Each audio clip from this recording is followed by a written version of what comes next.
Bueno, se está grabando, pero yo no estoy compartiendo nada.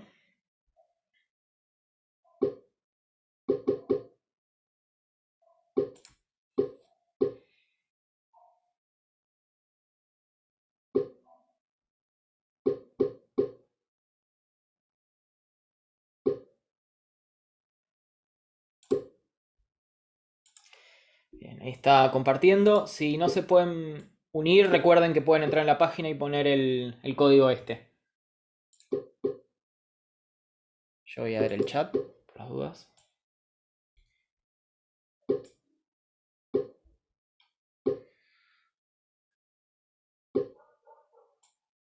Son 72. Así que...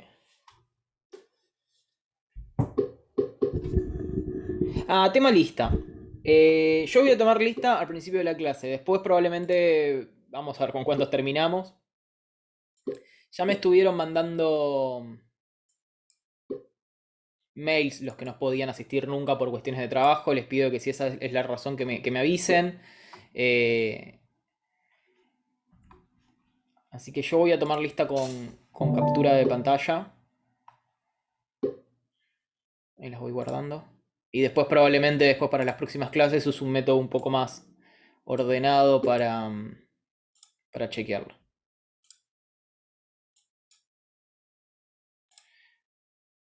Bien, ¿estamos? Creo que se pueden unir después, de última sí. Hay alguno medio colgado.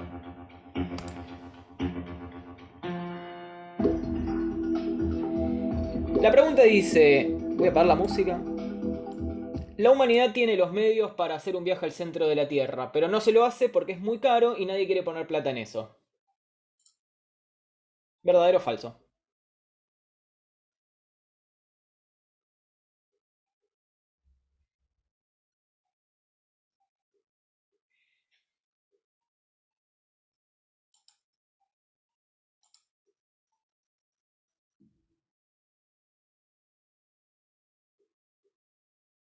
A ver.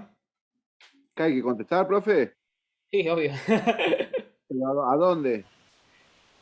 ¿Pudiste entrarte en la página? Ah, no, no entré en ninguna página. A Fíjate el ver. chat, mandé yo un link. Claro, no digan la respuesta en el micrófono. Ah, Digan, bueno. simplemente seleccionen la opción. Es unas cuatro preguntitas para jugar un rato y después arrancar la clase. Espere que no encuentro para. No puedo abrir. Me está complicando para abrir. Eso. Profe, una pregunta. Sí, ¿Hay más distancia entre la Tierra, o sea, donde estamos nosotros, hacia la Luna que en el centro de la Tierra, ¿no? no, bastante más. ¿Cuánto está la luna? Ay, ya ahora me olvidé. Vamos a buscarlo. ¿Por qué no googlear? No, la Tierra, por supuesto, igual. 400.000 kilómetros la Sí, Luna. la Luna está a esa distancia. La Tierra tiene 6.000 kilómetros de radio, o sea. Era una de las preguntas que habíamos puesto en la clase pasada. Eh, ¿Se imaginan? ¿No? La Luna estaría muy cerca. Si no. Bueno, como dice ahí, es falso esto. Ahora Ah, vamos a ver por qué en la clase de hoy. Pero básicamente la humanidad no tiene los medios, probablemente no los tenga nunca, para ajá. llegar al centro de la Tierra.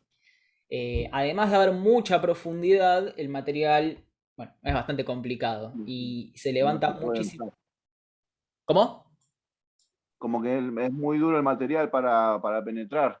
Sí, pero Hay además de mucha, eso, El muy calor, el elevada la exceso de calor. temperatura, profe. el problema es la temperatura. Después vamos a ver lo que pasa a medida que nosotros eh, ingresamos en profundidad. Perdón, profe, recién pude entrar. Ese Xyz es para nosotros, ¿no? ¿Cómo? Sí, sí. ¿Alguno puede reenviar el link, por favor? Está en Decime el uno. chat. De última, ahí lo vuelvo a poner. Es que no me aparece porque me uní recién. No pasa nada. Ahí está. Gracias. Bueno, vamos a la otra.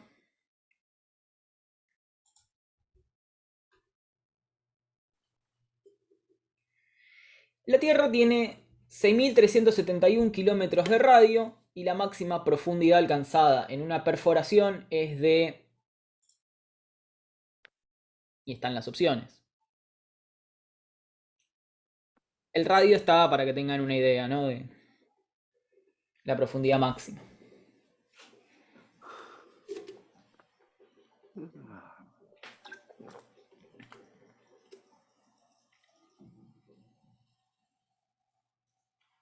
Vamos a ver. ¿Qué respuesta hay? Bien ahí, Santiago. Igual esto no es una competencia ni se estoy evaluando, es para ver un poco de mitos. Bueno, acá estuvo un poco más peleada, de hecho la mayoría contestó mal. 2500 sería casi la mitad del radio terrestre. Y es muchísimo igual. No nos ha llegado ni siquiera a 1000 o 200 kilómetros. La máxima profundidad que se ha llevado a través de una perforación es con 12,2 kilómetros. La segunda opción es el promedio de un pozo petrolero. De todas formas, hay un pozo que está muy cerca de los 12 kilómetros, así que, bueno, es un promedio. Pero tengan en cuenta que las perforaciones rondan alrededor de los cientos a miles de metros. Después ya pasar los 10 kilómetros es algo excepcional, que se ha hecho en un par de oportunidades nomás, ahora les voy a mencionar alguna. Y bueno, la última por supuesto que también está muy cerca del centro terrestre, eso jamás se pudo ni se podrá hacer. Ahora vamos una más.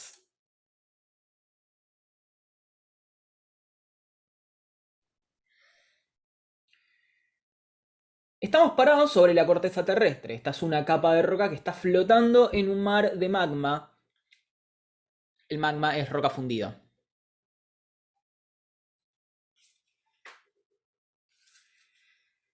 Son algunos mitos que estoy poniendo ahí, ¿no? Vamos a ver que alguno, quién sabe que no.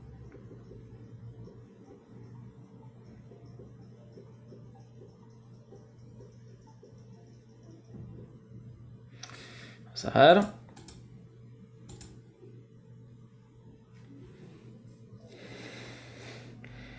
Acá algunos me parece que contestaron mal porque se dio vuelta todo. Sí, es un mito muy común creer que en realidad estamos parados sobre un mar de magma y que hay algo de verdad en eso, pero no es exactamente así. Ahora vamos a ver por qué no es así. Si bien hay una parte líquida en la Tierra, no corresponde a la que está en contacto con la corteza. Y además no es magma. Y la última, y arrancamos la clase. Ahí, Elías, ya me spoileaste la clase. Dado que la profundidad máxima que se conoce son 12 kilómetros, no se sabe qué hay más allá. La Tierra podría ser hueca y es una hipótesis que hoy en día seguimos discutiendo.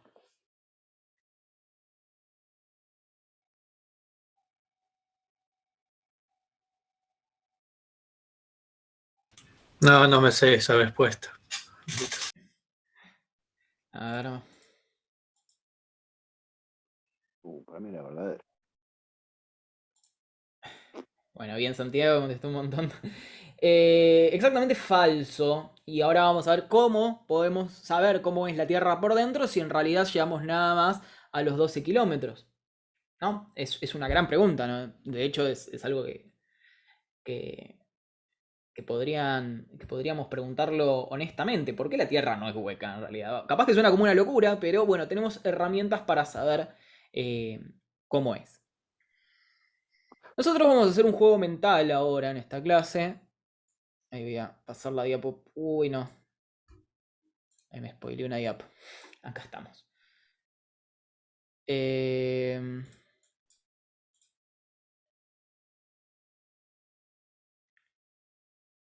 Seguro que no googleo. Está bien, igual no los estoy evaluando.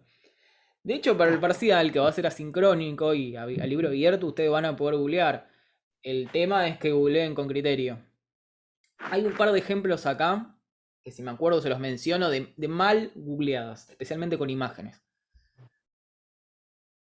No, Karina, está todo bien. No. No creo que desaprueben, pues bastante sencillito. Vamos a hacer esto. ¿Ven ahí pantalla completa? Sí, profe. Sí, sí. Bueno, Sí. vamos a hacer un juego A ver. mental de viajar al centro de la Tierra con los conocimientos, en realidad. Así que imaginémonos que no vamos a tener ninguno de los problemas que tendríamos si lo quisiéramos hacer en serio. Entonces, vamos a empezar a hacer un pozo. Y bueno, este viaje puede valer un poco dependiendo de dónde lo arranquemos. Si lo hacemos en Hurlingham, me puse Hurlingham por Laguna Ura en realidad, pero podríamos hablar de cualquier lugar de Lamba, donde nosotros sabemos que no hay cadenas de rocas aflorando, por ejemplo. Bueno, lo que vamos a encontrar es el sedimento. Sí, hay un ruido.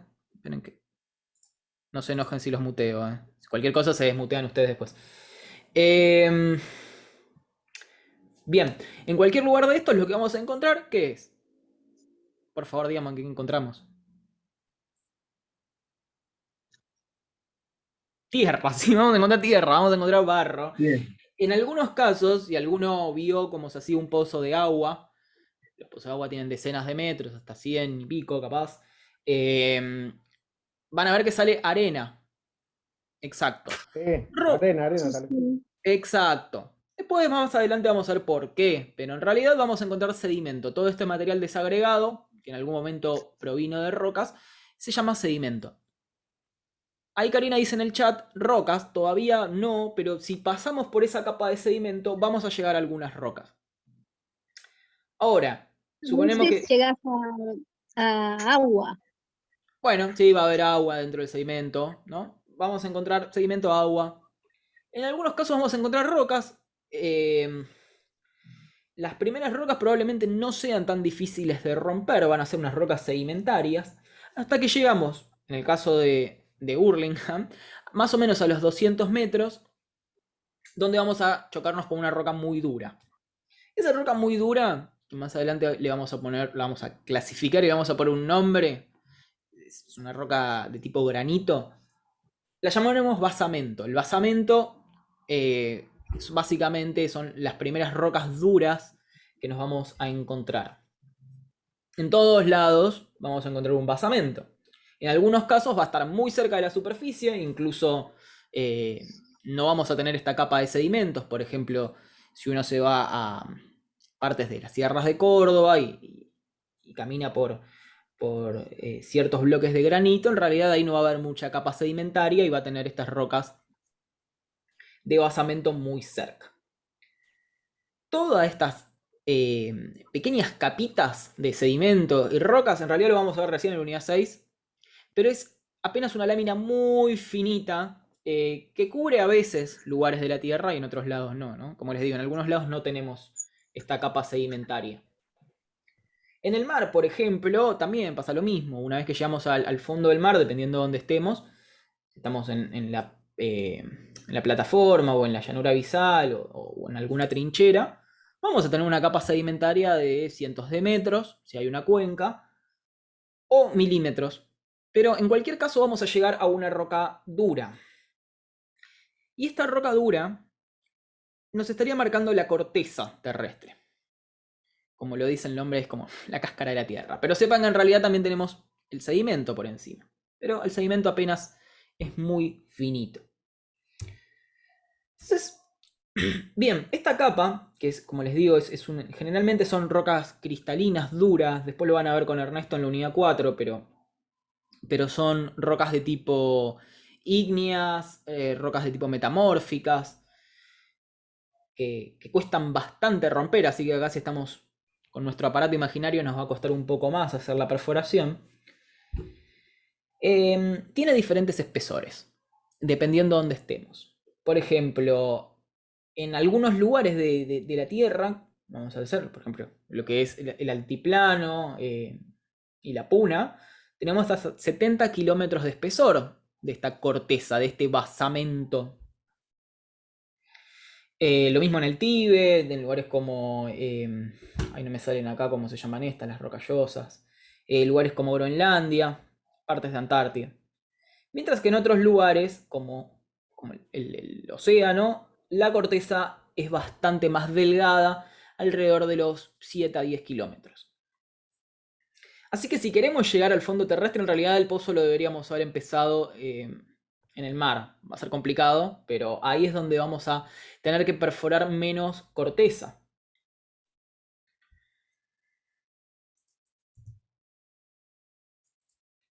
Ahora bien, nosotros vamos a seguir perforando. Esta diapositiva creo que me quedó colgada, debería ver más adelante, pero me sirve. Nos vamos a encontrar con diferentes tipos de rocas dependiendo dónde estemos. Acá hay algo que es bastante obvio. No sé si alguien puede identificar el elefante en la sala a partir de este mapa. ¿Qué es lo más obvio que sale acá? Las Lucía- alturas. Sí, ahora Los con eso para que relieves. esté- ¿Cómo? Montañas, Los relieves. No, las distintas alturas. las Sí, pero- cordilleras, todo. Cordón ¿Cuál montañoso. es el punto clave que lo mencionaste recién, no? 70 kilómetros de. El punto clave es que los continentes, justamente es donde la corteza es más espesa. De hecho, por eso son continentes. ¿No? Esto es lo evidente. Karina, no nos adelantemos a las placas. Ahí en el chat me preguntan qué PPT es. Está en la unidad 1. Debería estar visible. Si no está, me lo avisan. Está en otro orden, les puse algunas cuestiones ahora, después lo actualizo. Entonces, bien. En los continentes nosotros nos vamos a encontrar probablemente con una corteza más parecida al de la foto de la izquierda, ¿no? Esta roca más rosada. No siempre va a ser esa roca, ¿no? Pero nos vamos a encontrar con muchas de estos tipos de rocas que son rocas graníticas. Son unas rocas que tienen mucho silicio, Claro. mucho aluminio y principalmente esos dos. De hecho, Profe, disculpe, ¿es tipo adoquín eso? sí, los adoquines generalmente son de ese tipo de rocas, pero el adoquín es una aplicación. Profe, ¿eso no es lo que se usa para las mesadas? Exacto, son granitos, no mármol, eso es una cosa que lo vamos a preguntar mucho después. Pero el mármol es una roca metamórfica, lo vamos a ver en otra unidad. Pero sí, son granitos, quédense con eso. Nos vamos a encontrar con un montón de granitos. Granitos se usan para adoquines, para las mesadas. Pero son rocas con mucho silicio, mucho aluminio. De hecho, los geólogos de siglo XIX, siglo XX creían que la corteza estaba formada por una capa de granito primero, a la cual llamaron sial, el Si de aluminio y el Si de silicio y el Al de aluminio. Mientras que había otra capa que estaba más enriquecida en magnesio y llamaron sima. Y la verdad es que ahora vamos a ver que esto en realidad se comprobó que no era así y que en realidad tenemos las rocas bastante mezcladas en la corteza. No es algo homogéneo, que la corteza tiene un montón de rocas cristalinas en el basamento. Algunas que están más enriquecidas en aluminio y otras que están más enriquecidas en hierro y magnesio. Pero hay algo de esta diferencia de composición, a ver si estaba acá, dependiendo dónde nos encontremos. En los mares, generalmente la corteza, que es más delgada, va a tener más hierro y magnesio y va a ser estas rocas oscuras. Estas rocas oscuras de acá se llaman gabros. También a veces las venden como granito negro, pero bueno, son gabros. Y en los continentes vamos a tener un poco más de estas que son los granitos con bastante aluminio. Pero en la corteza en realidad continental tenemos de todo.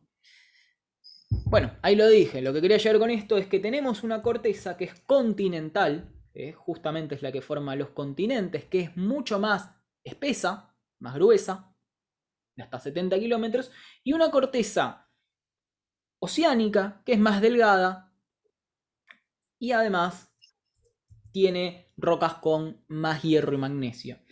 Y hay una consecuencia que después se las voy a mencionar, pero si alguno está un poco más actualizado con química, sabe que el hierro y el magnesio son bastante más pesados que el silicio y el aluminio, ¿no?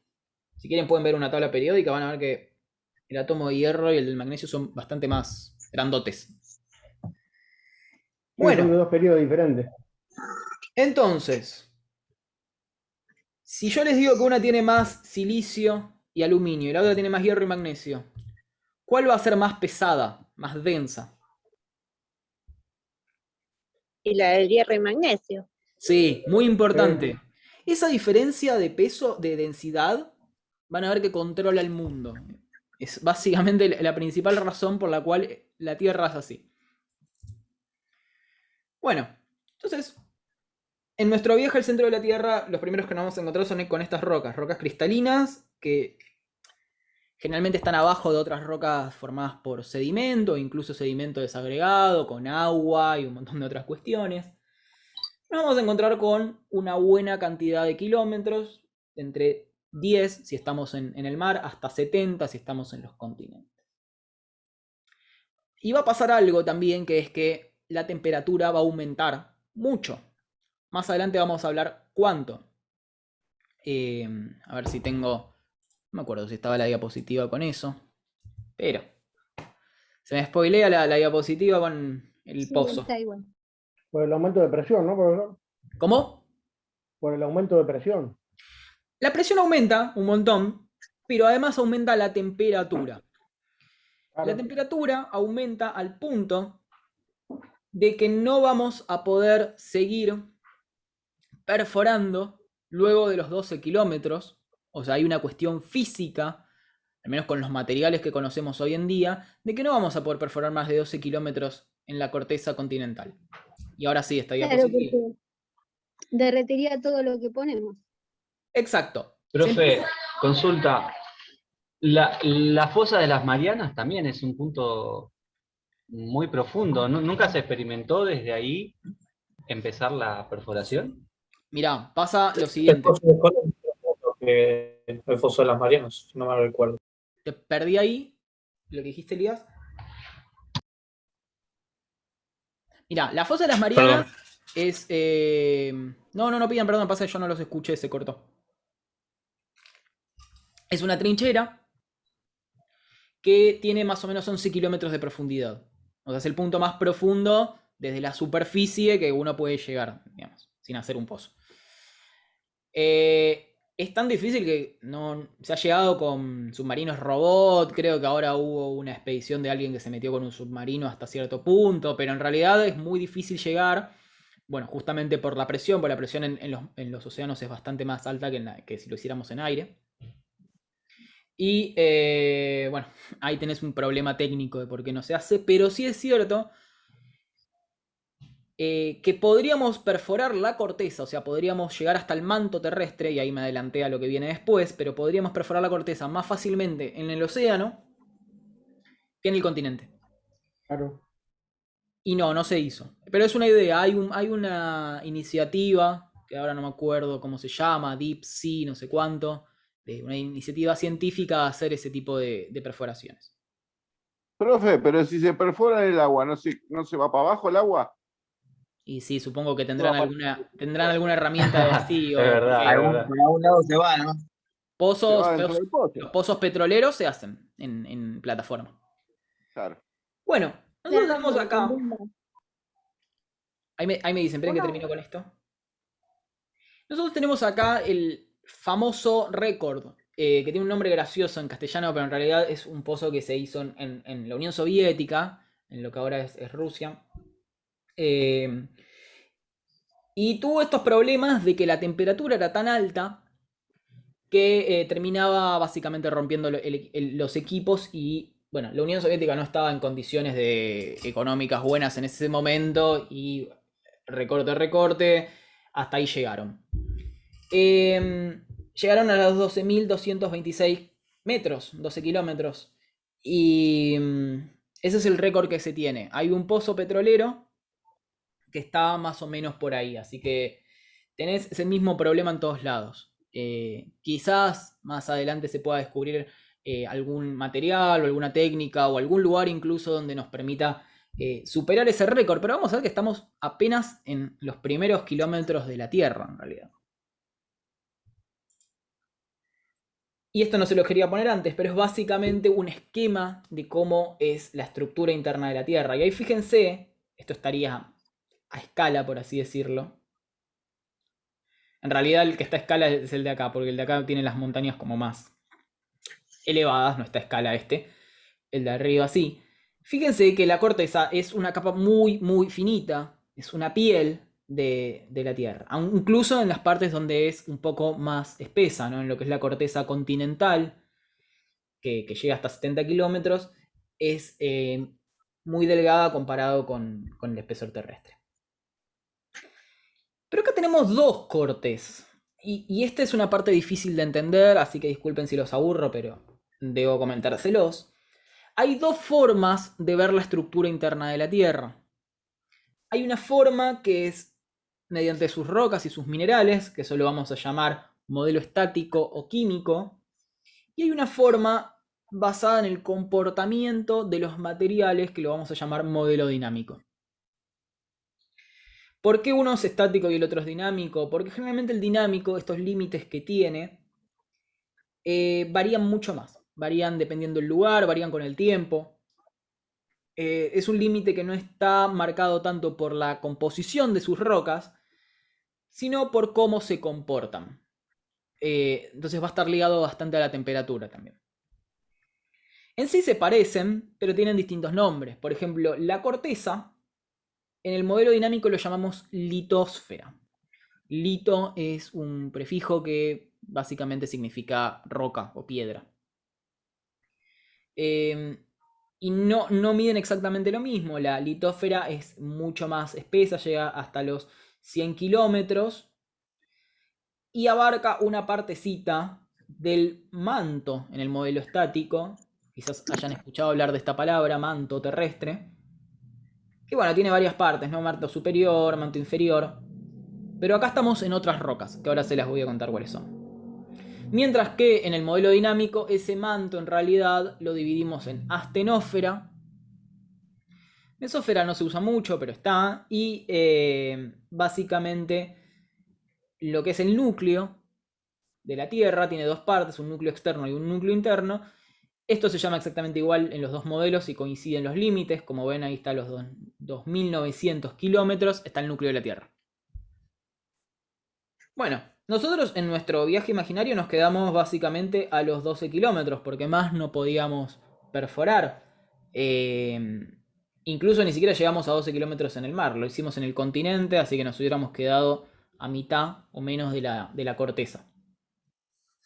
Pero bueno, continuemos con la imaginación y vamos a ver qué nos encontramos si seguimos perforando estas rocas, independientemente de los problemas de temperatura que podamos tener. O sea, serían teorías al momento.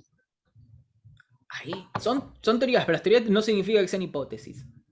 Las hipótesis se testean y uno puede determinar si son correctas o falsas. Las teorías son un conjunto de hipótesis que generalmente, bueno, pueden tener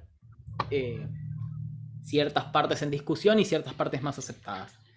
¿Qué significa esto? Que son dos modelos, no son dos teorías, sino que son dos formas de ver las cosas, donde por supuesto tienen detalles y aristas y cosas mucho más específicas que sí están en discusión hoy en día. Pero no es que es uno u otro, son dos formas de verlo. Para que quede un poco más claro, el modelo químico básicamente nos queda así con esta forma de capas por una cuestión de densidad. La Tierra está formada por diferentes elementos, pero la mayor parte de estos elementos, bueno, en realidad el más abundante es el hidrógeno, pero seguido por eso, bueno, tenemos el oxígeno. Claramente los elementos más livianos quedaron arriba y eso es lo que conforma la atmósfera, pero además están en los enlaces químicos, perdón, están en las moléculas de los minerales, ¿no? Y sacando el hidrógeno, el oxígeno y los materiales más volátiles, después tenemos los metales y los semimetales como el silicio y el aluminio. Esos que son más livianos, como el silicio y el aluminio, se fueron hacia arriba, mientras que los que son más pesados, el hierro, el níquel, el magnesio, se concentraron en el centro. Imagínense cuando mezclamos agua y aceite, ¿no? El agua que es más densa queda abajo. Esto es exactamente lo mismo. En realidad no hay un abajo, hay un centro, porque la fuerza de la gravedad no nos pone un abajo, nos pone un centro en realidad. Nosotros lo tenemos abajo porque estamos en una partecita. Así que el material más denso se concentró en el centro y el más liviano hacia afuera, hacia las partes más someras. Esa diferenciación de densidad es lo que nos crea este modelo estático. Por eso las rocas tienen diferentes densidades. Mientras que el modelo dinámico, el otro, el que está acá a la derecha, en realidad es cómo se comportan estos materiales. Y básicamente, por ejemplo, la corteza, la litósfera, que era el equivalente en el modelo dinámico a la corteza, nada más que más espeso, es decir, tenía parte del manto, es la parte frágil de la Tierra. ¿Y qué significa con frágil? Que sus fracturas básicamente nos forman planos, ¿no? Podría decirse así, se fractura, se rompen partes. Esto es muy importante. Mientras que todo lo que está por debajo de la litósfera, la astenósfera y la mesósfera, se comporta en forma dúctil.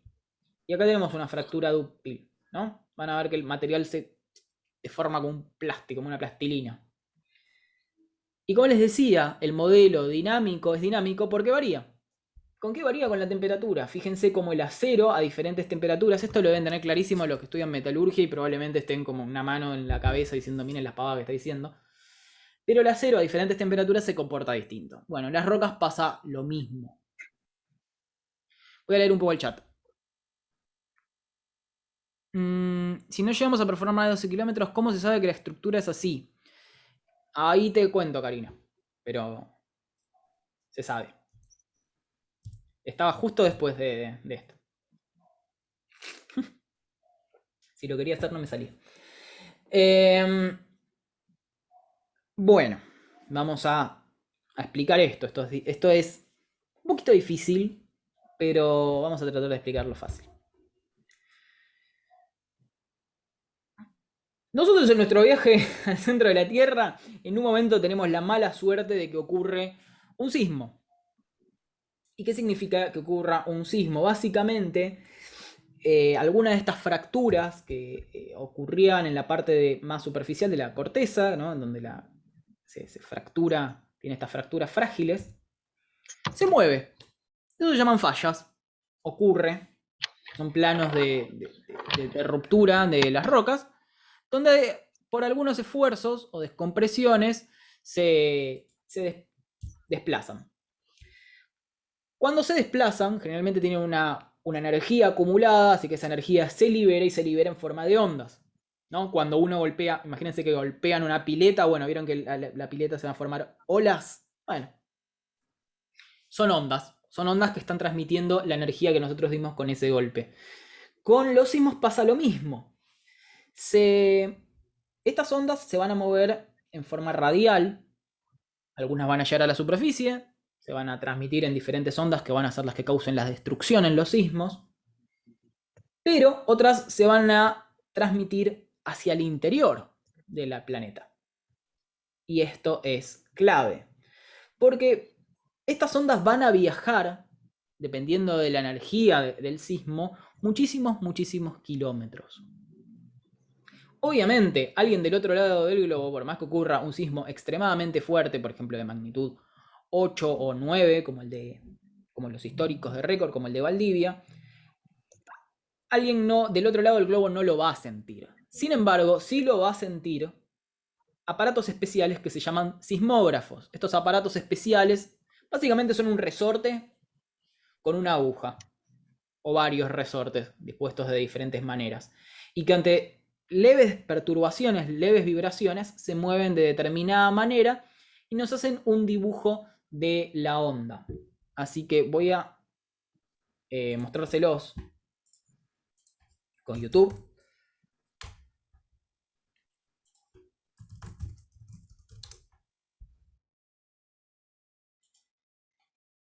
Se los pongo rápido, pero para que vean cómo se mueve un sismógrafo. Es la agujita que dibuja exactamente. Ahí puse una animación. Ahí está. Ocurre la vibración, la aguja se mueve, tiene una masa, evidentemente también tiene un imán. Y esto nos va a calcar. Es como un charter, ¿no? ¿Qué? Como un charter. No conozco ese término. El charter se usa en varias industrias. Uy, se te cortó. Parece un electrocardiograma, pero de la Tierra. Una cosa así. Bueno, en realidad esto lo que va a hacer es formarnos un dibujo de la onda. Y voy a volver a la diapo para contar lo que estaba contando. Bien. Entonces, estas ondas, ¿vieron el dibujito que hace el sismograma? Tiene diferentes... tiene diferentes formas. Un geofísico, un sismólogo que esté especializado en eso las reconoce. Entonces el sismógrafo va a dibujar una onda que se llama S y otras ondas que se llaman P. Y pasa algo, se sabe que estas ondas, unas son compresionales y las otras son... ¿cómo es esto? A ver, esperen que les muestro el dibujo para que se vea. Me pasa que saco los dibujos y después me arrepiento y... Ahí está. Las ondas P son las compresionales y las ondas S mueven el material en dos direcciones, ¿no? Entonces, se sabe que este tipo de ondas se transmiten distinto. En unas, las ondas P, las que son compresionales, viajan por los líquidos. Eso se puede evaluar en un laboratorio. Se puede emular una onda P.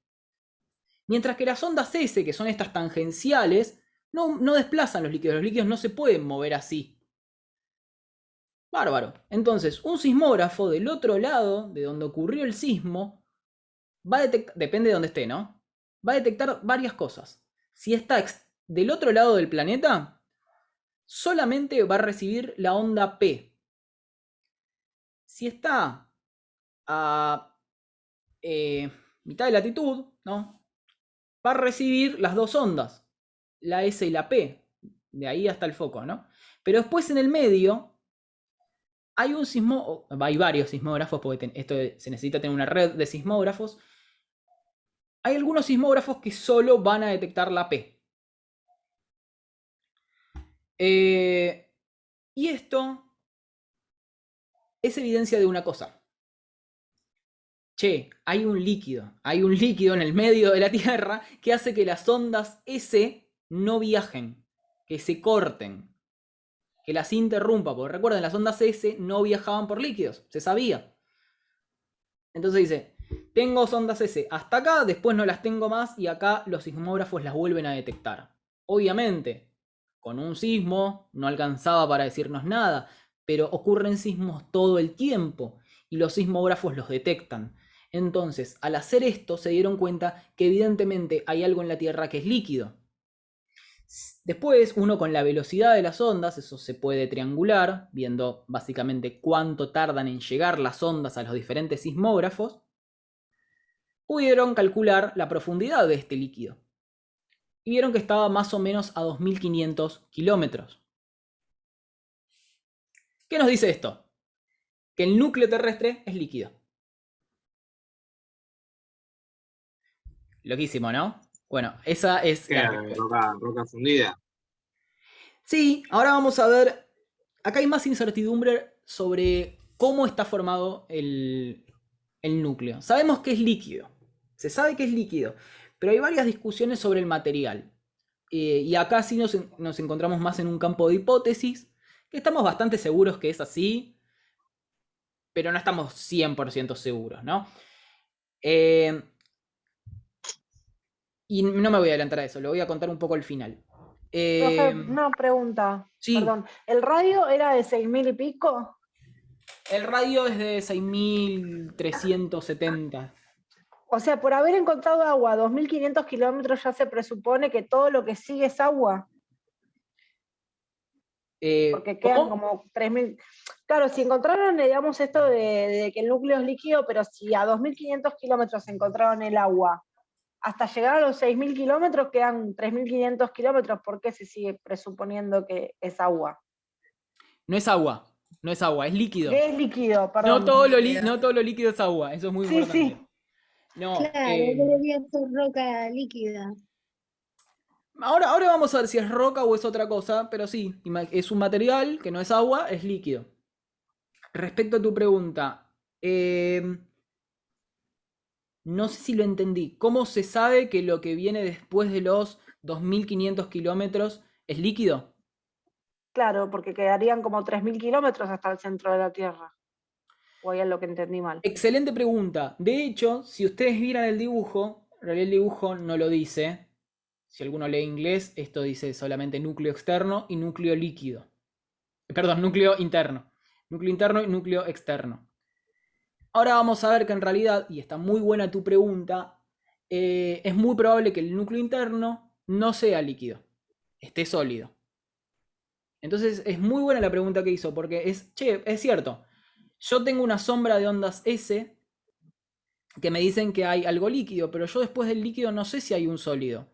Y después vamos a ver que hay se sabe, estamos bastante seguros, y les voy a mostrar algo de que es evidencia de por qué hay algo sólido, que en realidad el núcleo se divide en una parte líquida y una parte sólida. Y la parte sólida en realidad es la más interna, por la presión. Bueno, me adelanté al final de la clase. Perdón. No pasa nada. Es muy buena tu pregunta, así que viene bien. Vamos a continuar unos 10 minutos y después hacemos un breve receso. Quiero salir de la corteza. Entonces, quedó claro que la corteza, donde estamos parados nosotros, puede ser muy gruesa, puede tener como 70 kilómetros en algunos lados y puede ser delgada en otros. Y que la capa de sedimentos generalmente es bastante delgada, pero es lo que solemos estar parados nosotros. Así que antes de llegar a la corteza propiamente dicho, tenemos que pasar por una capa de sedimentos. Algo importante es que en realidad no son dos cosas separadas, o sea, hay una transición. Eso acá lo pone como transitional. Tenemos una transición donde la corteza en realidad se adelgaza y se vuelve más finita hacia los océanos. Vamos a ver que esto en realidad en algunos casos puede ser muy abrupto y puede tener límites, pero no me voy a adelantar a eso. Ahora bien, acá hay otro nombre gracioso que se llama mojo. En realidad viene de Mohorovic, que era creo que era el que lo descubrió. Que básicamente es el límite de la corteza. No pasa nada. Después lo pongo en la lista, los que ingresaron después. Bien, entonces este mojo, a ver, lo vamos a tener más o menos, dependiendo en dónde estemos, entre 70 y 10 kilómetros. Ese mojo se puede detectar no por los sismógrafos, sino en realidad por unas tomografías sísmicas que se construyen a partir de los sismógrafos. Pero las ondas sísmicas también nos dan una información bastante más detallada, además de lo que les conté del núcleo terrestre. Y en algunos casos, ahí lo voy a volver a googlear, porque no está el dibujo. Yo busco en inglés, no porque sea un cipayo, sino porque generalmente hay más búsquedas en inglés. Bien, acá está. Esto es una tomografía sísmica, se construyen con los sismógrafos y generalmente se detectan estas discontinuidades de la corteza que básicamente nos está marcando este límite que se llama mojo. A ver si hay en algún otro dibujo. No. Pero bueno, básicamente se puede detectar por esos por esas herramientas. Ahora bien, si nosotros pasamos el mojo, igual seguimos en la litósfera, es decir, en esta parte donde la corteza se fracturaba de forma frágil, ¿no? Tenía este comportamiento frágil, no dúctil. Y que sea frágil nos va a marcar algo muy clave en nuestro comportamiento del planeta, que la corteza se fractura en placas. Las famosas placas tectónicas son porque la corteza se comporta de forma frágil. Entonces, nosotros tenemos básicamente 14 placas tectónicas. Esto es un promedio porque en realidad hay algunas placas que tienen algunos límites internos y se habla de subplacas o de microplacas tectónicas también. Pero si vemos el macro de la Tierra, tenemos 14 placas. Y es importante esto que, como les decía, ¿no? La placa puede tener su parte continental, fíjense lo que es la sudamericana, donde estamos nosotros, y tenemos una parte oceánica.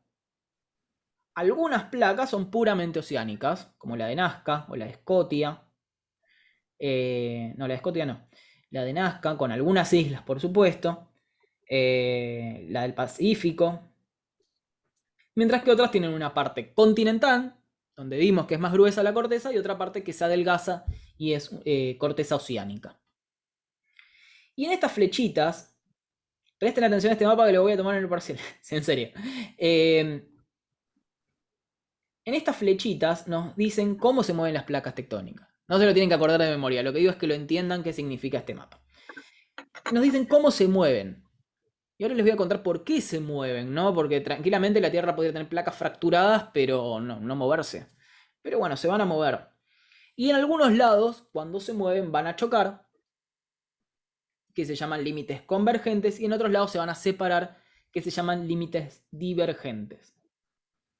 Hay un lugar donde las placas se mueven así, esto lo vamos a ver hacia el final de la clase, que se llaman límites transformantes, como en este caso en la costa oeste de Estados Unidos, un límite transformante. Bien. Entonces, ¿hasta dónde van a llegar las placas tectónicas en profundidad? Hasta donde se termina la litósfera, no la corteza, la litósfera, es decir, abarcan una parte del manto terrestre. Es decir que pasando los 100 kilómetros ya no tenemos más placas tectónicas, sino que la Tierra es lateralmente un poco más homogénea y pasamos a lo que es la astenósfera. Pero básicamente el límite de la litósfera es térmico, es la temperatura en la cual la corteza se empieza a comportar de forma dúctil. Hay un cambio mineralógico también.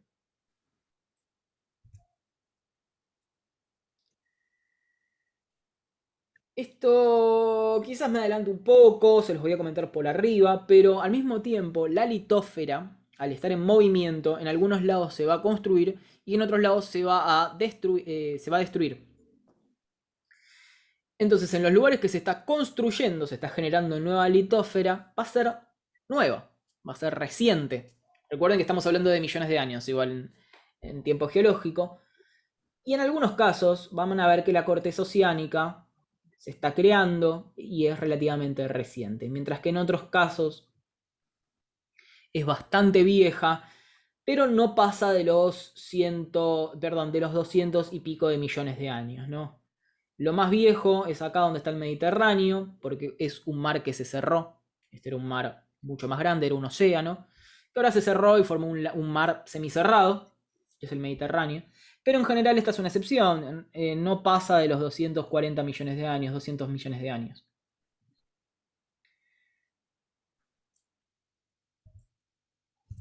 En los continentes, este mapa no tiene la de los continentes, pero en la de los continentes ahí obviamente podemos ir mucho más allá de 200 millones de años y es la corteza más vieja.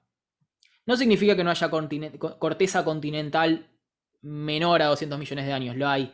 Pero en general los continentes van a tener las partes más viejas de la corteza. Esto es lo que les comentaba, la discontinuidad de Mohorovic. Al final tenía un grafiquito acá que quería mostrar. La discontinuidad de Mohorovic también la podemos ver con los sismos y porque hay un cambio de velocidad en las ondas. lo que le mostré en la tomografía sísmica. Acá lo tenemos en forma de dibujo. Pero básicamente hay una aceleración de las ondas sísmicas. Se empiezan a mover más rápido acá en el manto. Eso hace de que lleguen antes, o sea, tomen un atajo. Y bueno, nada, esto se puede registrar en los sismógrafos. Y a partir de triangulación se puede saber a qué profundidad está la distancia de Mohorovic. Y esto es interesante. Nunca se pudo llegar con las perforaciones. Sí, chicos, ya está, no me avisen si se corta internet, yo ya... No pasa nada, no voy a volver a tomar lista. Bien, entonces, ¿qué estábamos con esto? Sí, que las perforaciones como el pozo de cola no se llegó nunca. Y bueno, no hay manera de ver cómo es el manto terrestre por ahora. Pero sí sabemos, porque las rocas han llegado a superficie por movimientos tectónicos. Y sabemos que las rocas del manto son estas rocas que se llaman peridotitas.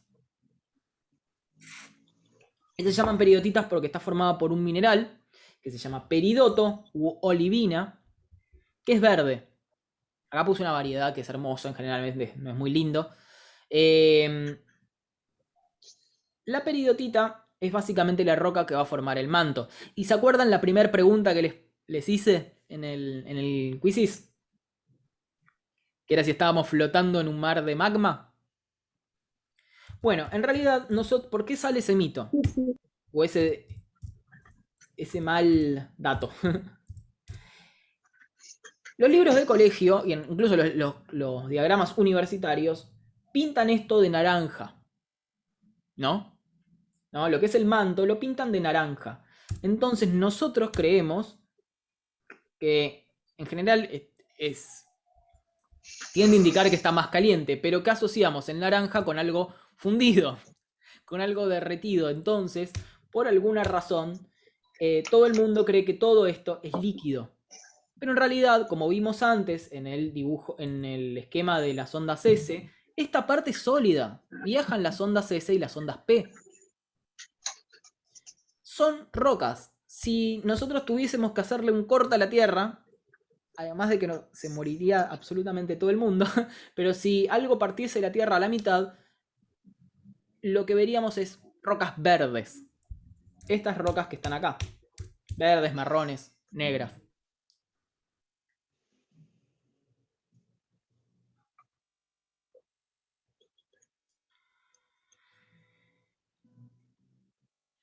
Así que bueno, el manto superior está formado por esta roca con sus variaciones composicionales, pero tampoco hay mucha cosa que varíe. En realidad no sabemos, ¿no? En 100 años el modelo puede ser muy distinto, pero lo que se cree es que el manto es relativamente homogéneo en composición, que está en estado sólido, con una parte fundida. No significa que no haya nada derretido, hay una parte muy en volumen diminuta del manto que sí está fundida, pero es alrededor del 1% del manto y está concentrado en un lugar. Es una parte que en realidad no va a ser un mar de magma como se los había puesto yo, sino que van a ser pequeños, se habla de bolsillos o pockets en inglés, de material fundido, ¿no? Como una especie de porosidad dentro del manto que está derretido. El manto, bueno, tiene dos partes, una inferior y una superior. Por ahora vamos a atravesar la superior. Pero vamos a llegar a una parte. Recuerden que estoy mezclando modelo estático con el dinámico. El manto estaba dentro de lo que era el modelo estático. Son las 8. Si les parece bien, hago 5 minutos de recreo. Yo voy al baño un rato y ustedes, si quieren, también. Y volvemos y les explico esto, así no los cargo tanto de información. Estaría bueno. Dale. Ok, profe. 5 minutos, vuelvo.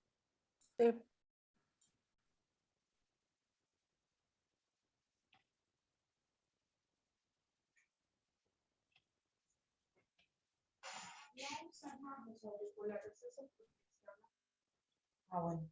Sí, pero ¿qué otros auriculares usó?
Bueno, ¿me escuchan? ¿Está todo bien?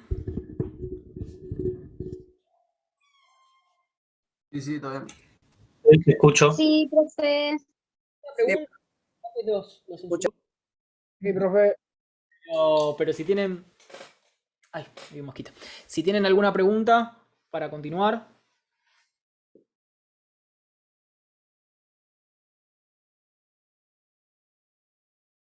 Ya les va a surgir. Les traje este. No se ve mucho.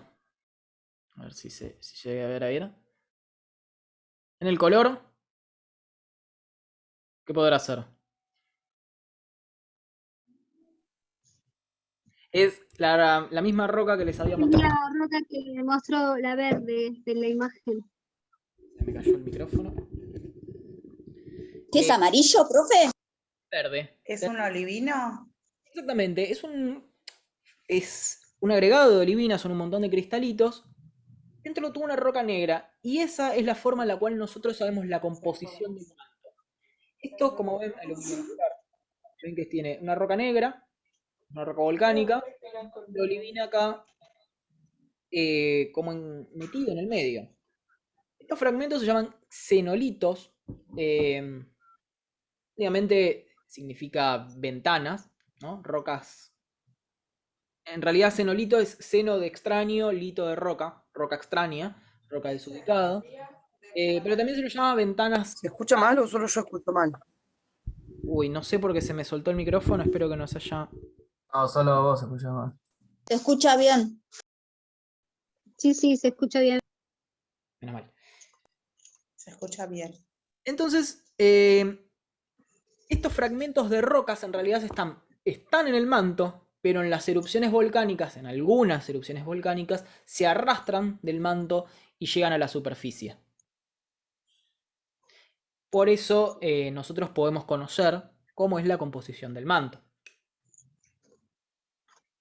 Hay varias formas en las cuales llegan las rocas del manto a la superficie. Esta es una, no es la única.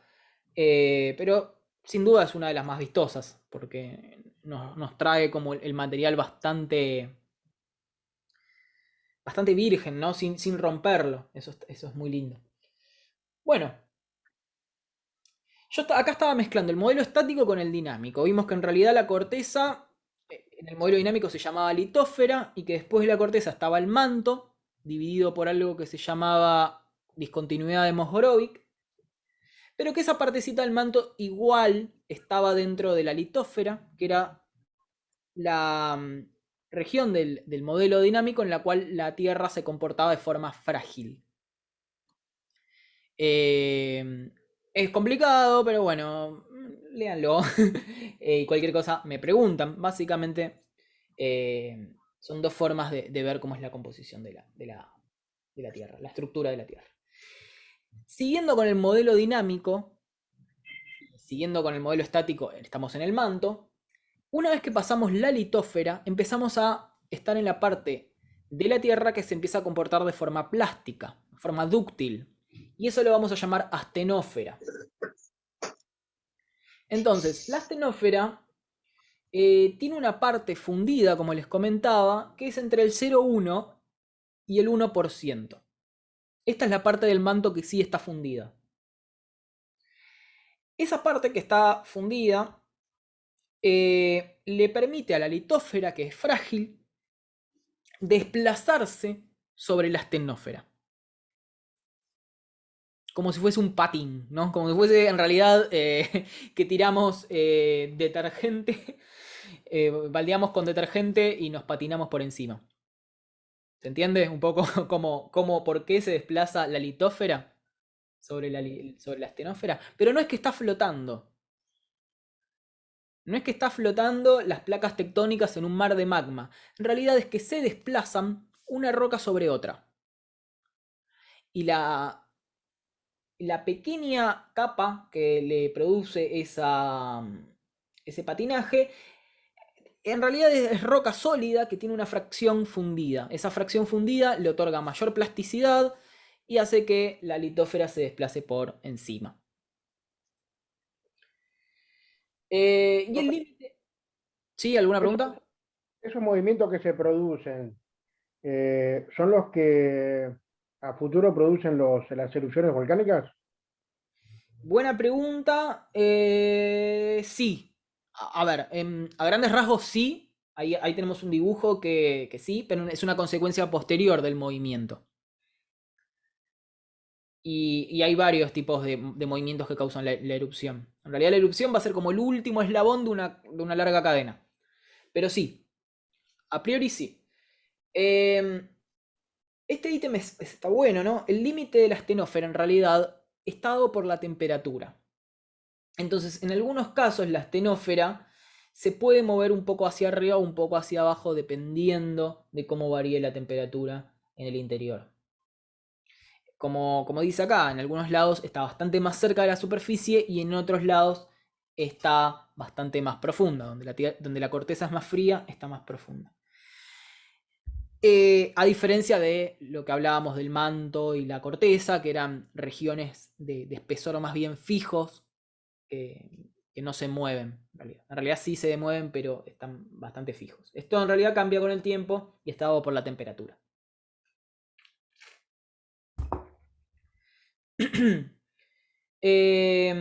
Bueno, esto, el porqué de ese color, ya les digo, es un mito. Es una mala manera de representarlo. Porque si bien entiendo que quieren representar temperatura, para el ojo humano esto parece fundido, parece derretido, y no está derretido. Esto está sólido y se parece más a la roca verde que les mostré acá que a esta cosa amarilla. Esto que está acá, si lo pueden ver, no sé si me permite hacer zoom, sí. ¿Ven esto de acá? Esto es magma, es roca fundida, y como decía el compañero, no recuerdo su nombre, es lo que producen los volcanes. Esta parte sí está fundida, el magma sí es roca fundida, pero se produce en una parte determinada. Luego vamos a ver todo esto. Hay una parte donde, no sé si lo voy a dar yo, lo voy a dar Ernesto, pero vamos a dar volcanismo. Bien en detalle. Pero tengan en cuenta que en realidad la parte fundida es poquita. Seguimos perforando en nuestro viaje al centro de la Tierra y vamos a llegar a un manto inferior. El manto inferior no estamos muy seguros cómo se ve, ahí ya vamos a tener un poco más de problemas, no tenemos cenolitos del manto inferior.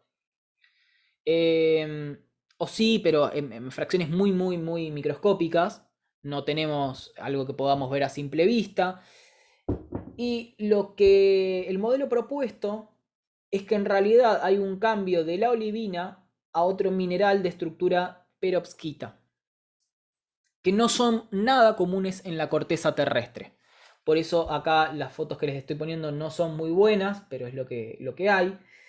Y es una estructura mineral, eso lo van a ver con Ernesto, la unidad 3, donde ven estructuras cristalinas, es una estructura cristalina muy compacta. Y que claramente no es estable en la corteza, porque son estructuras cristalinas que están... se forman por la intensa presión a los 400 kilómetros de espesor. Eso, la mayoría son silicatos, ¿no? Son silicatos, muy buena aclaración, sí, son todos silicatos, es decir, el silicio todavía es protagonista de esta historia, pero va a aparecer cada vez más silicatos más ricos en hierro y magnesio y menos en aluminio. Pero sí son silicatos, el silicio todavía es parte de... clave. También hay un metal que empieza a cobrar mucha importancia acá, que es el calcio. Hay toda una cuestión geoquímica que la verdad es que no recuerdo bien, pero hay un enriquecimiento en determinados elementos. Otra cosa que es abundante en esta parte son algunos elementos radioactivos como el uranio, el torio. Y les voy a mostrar un video acá. A ver.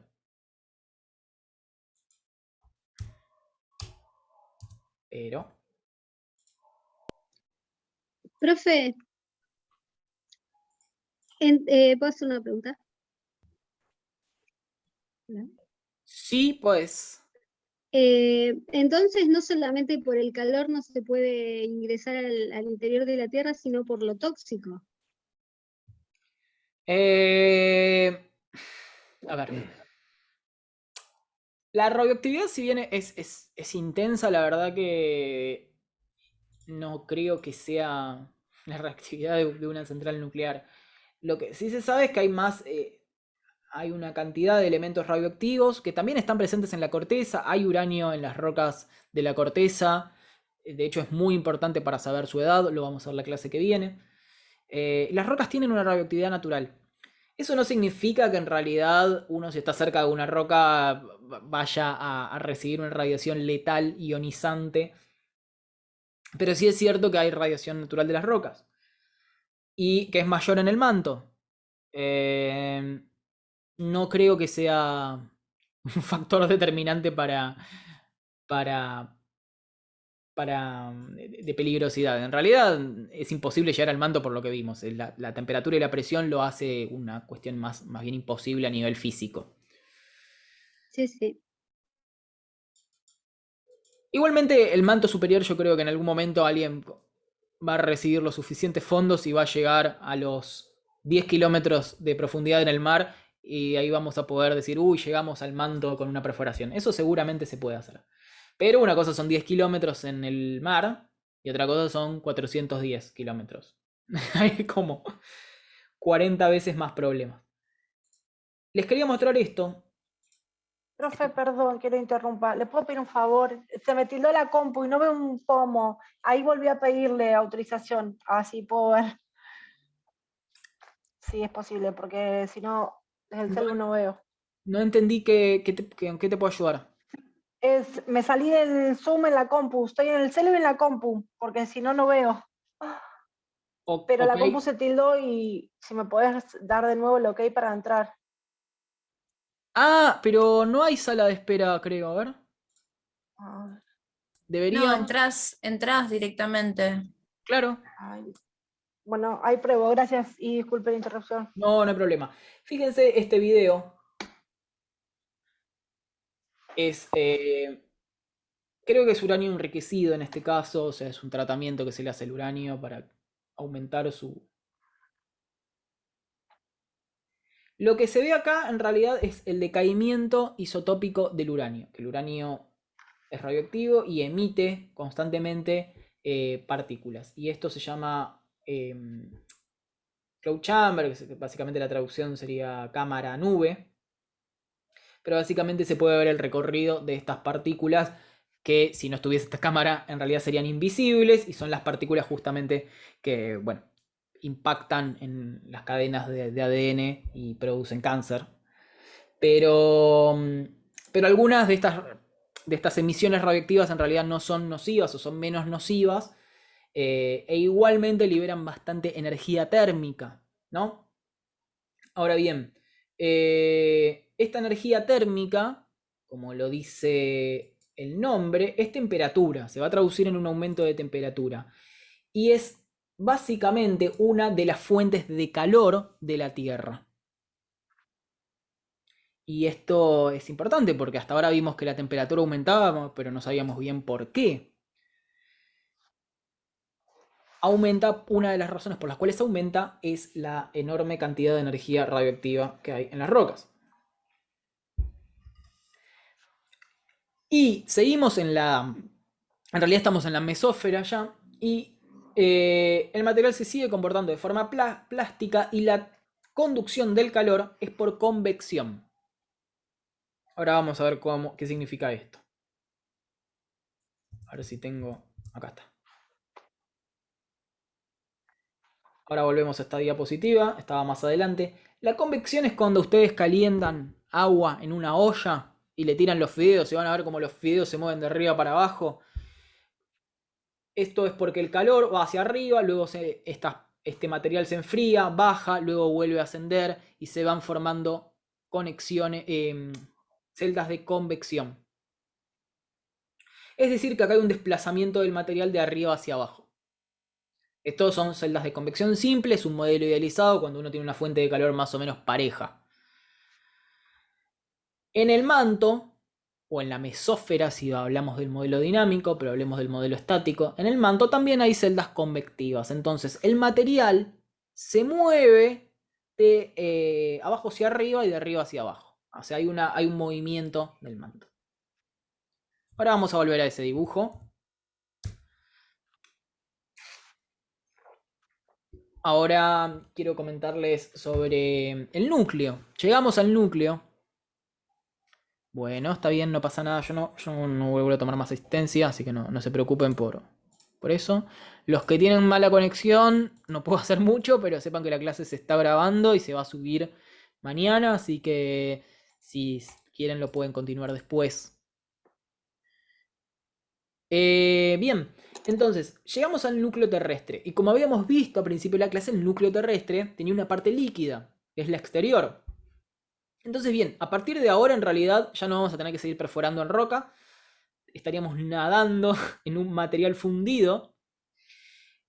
Y este material fundido, ahora les voy a contar la composición.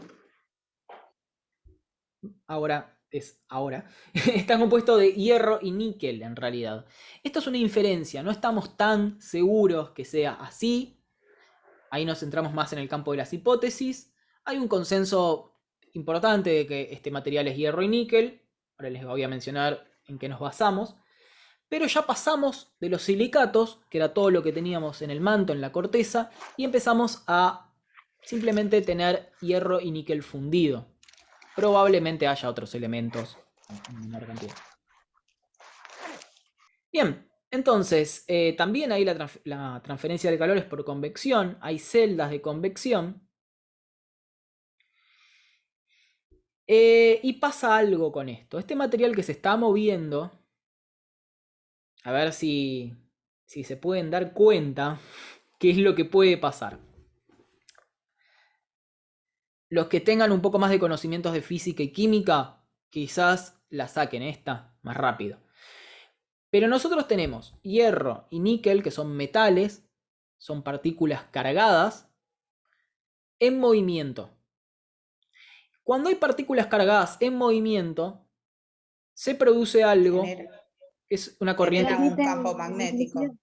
Sí, se produce una corriente, primero eléctrica, y esa corriente eléctrica induce un campo magnético. Un campo magnético. Los que... Yo soy malísimo con temas de electricidad, pero los que manejen cuestiones más de electricidad es básicamente cómo funciona una bobina, ¿no? Bueno. En realidad un electroimán. Entonces, este campo magnético es el campo magnético que tenemos hoy en día. Si yo agarro una brújula, bueno, igual lamentablemente hoy en día las brújulas funcionan con otro sistema, no funcionan con una partícula, con un imán, pero las brújulas clásicas de aguja tienen un imancito que básicamente apunta hacia el polo norte. En realidad es el polo sur, pero bueno, invertido nos va a marcar el norte. Eso significa que este campo magnético le importa un bledo toda la estructura interna de la Tierra, porque es un campo magnético, es una onda magnética, no es una onda física, y por lo tanto no le importa todo este material, y básicamente atraviesa toda la Tierra y no llega a la superficie, incluso llega hacia el espacio. Este campo magnético es el que nos protege, por ejemplo, de la radiación solar, de un montón de partículas cargadas que están en el espacio, y gracias al núcleo. Si no tuviésemos un núcleo líquido en la Tierra, no habría un campo magnético.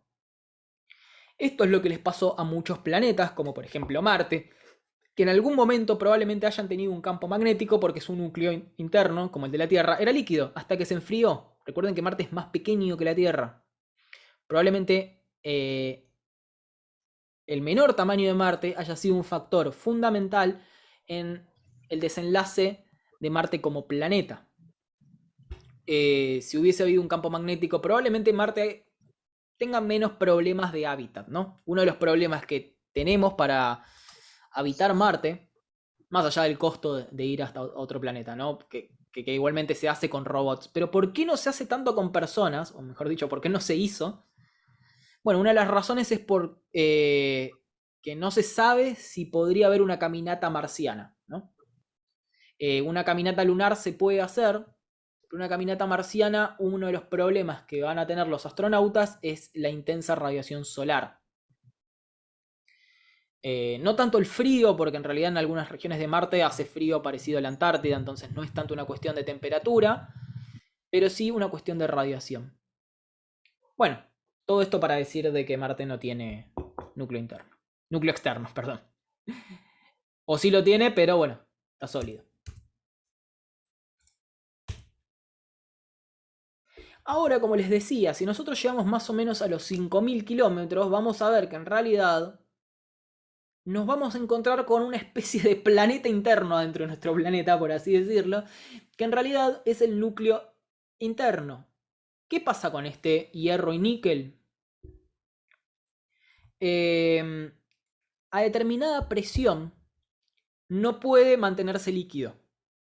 Esto es una cuestión física, físico-química, del estado de las fases de esta aleación de hierro y níquel, en el cual acá puede mantenerse líquido, pero acá no, porque la presión es extremadamente mayor, y entre más mayor, le cuesta más mantenerse en estado líquido. Entonces, hay una parte de este núcleo que es sólida. Por supuesto, igualmente, aunque esté sólida, está a muchísimos grados centígrados, casi la temperatura de la superficie del Sol. Y bueno, no se sabe casi nada del núcleo interno, no se sabe nada del núcleo. No se sabe si tiene capas, si es completamente esférico. Hay muy pocos datos y seguridades sobre esa. Se sabe que tiene un movimiento que es distinto que el de... movimiento de rotación que es distinto al del resto del planeta. Que esto probablemente impacte en cómo es el campo magnético también. No se sabe si tiene minerales o en realidad es una única estructura cristalina. Esto es una locura. Pero hay papers que hablan de un cristal, un macrocristal gigante. Así que bueno, esto es lo que nosotros inferimos del núcleo interno, es que es básicamente muy parecido a lo que encontraríamos en los meteoritos de hierro y níquel. Estos meteoritos de hierro y níquel son fragmentos de formación del sistema solar, lo vamos a ver la clase que viene un poquitito, que estuvieron orbitando alrededor del Sol, en cinturones de asteroides, y son remanentes de formación del sistema solar que algunos reflejan esta parte más rica en hierro y níquel que quedó en el centro de muchos planetas. Así que la inferencia es que el núcleo terrestre se parece mucho a estos meteoritos. Bueno, ahora atemos todo, ¿no? Vamos a terminar la clase viendo en realidad cómo interactúan todas estas capas. Tenemos un núcleo interno, un núcleo externo, que era líquido, un manto, que era sólido, pero que tenía una parte líquida, y un montón de... bueno, la parte externa, que era la corteza, y transferencia de calor. Entonces, el calor, por supuesto, va a ir hacia la superficie, por una cuestión de gradiente.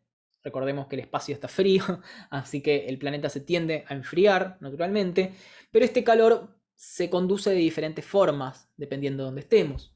En lo que era la parte del núcleo externo y el manto es por convección, y el núcleo interno y la corteza es por conducción. Y si vamos a un modelo muy simple, y nos acercamos a lo que es una olla de agua, tendríamos a creer que el manto tiene celdas convectivas circulares, que en algunos casos va a desplazar material hacia arriba, y en otros casos va a desplazar material hacia abajo, ¿no? Hacia el núcleo. Cuando desplaza material hacia arriba, rompe la corteza, porque básicamente hay un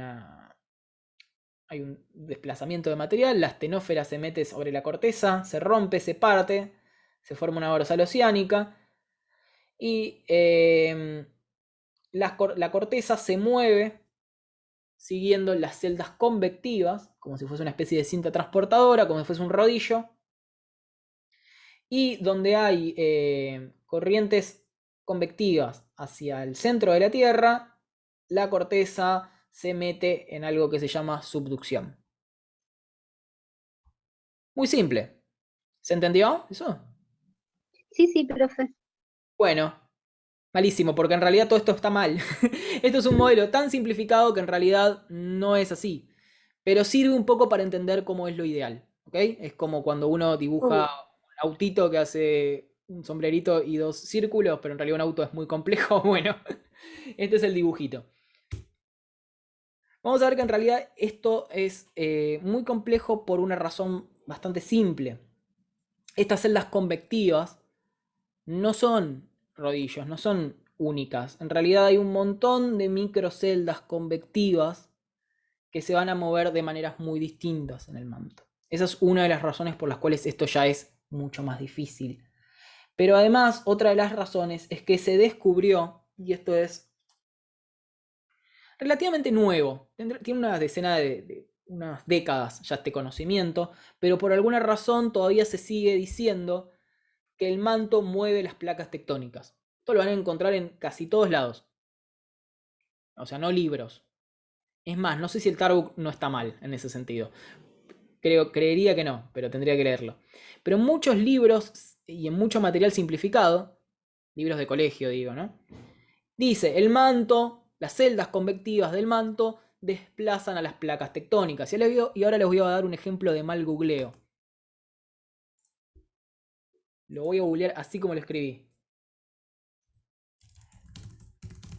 Las celdas convectivas del manto mueven las placas tectónicas.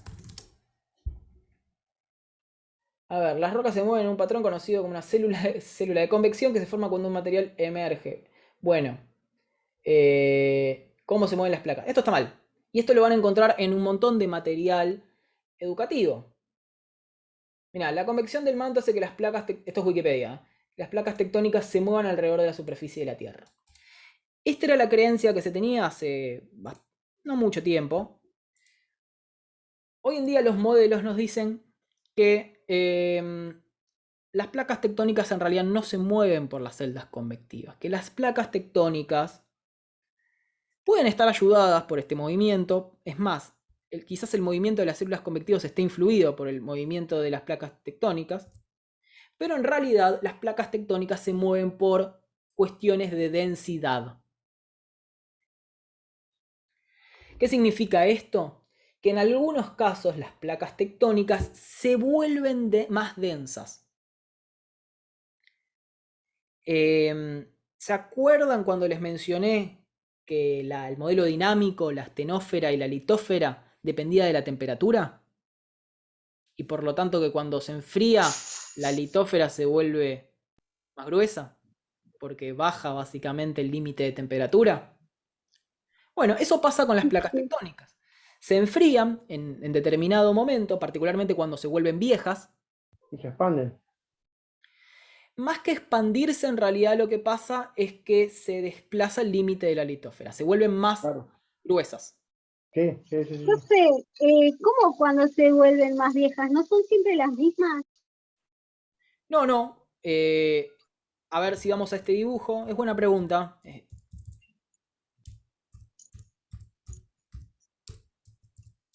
¿Dónde estaba? ¿Se acuerdan de este dibujo? Sí. Ah, sí. Ahora me acuerdo lo que explicó que hay unas... Ahora les voy a explicar. Queda tiempo, así que lo voy a explicar.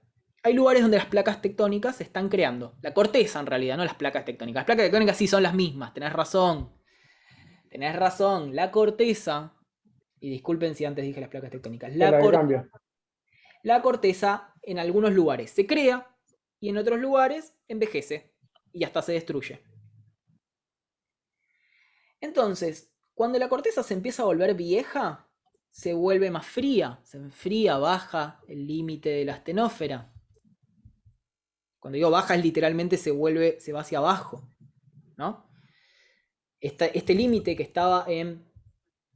¿Dónde estaba? 2300 grados, ¿era? A ver, no recuerdo, era 1300. 1300 grados, baja, lo encontramos a mayor profundidad. Por lo tanto, la litósfera es más gruesa. Cuando se vuelve más gruesa y más densa, se hunde.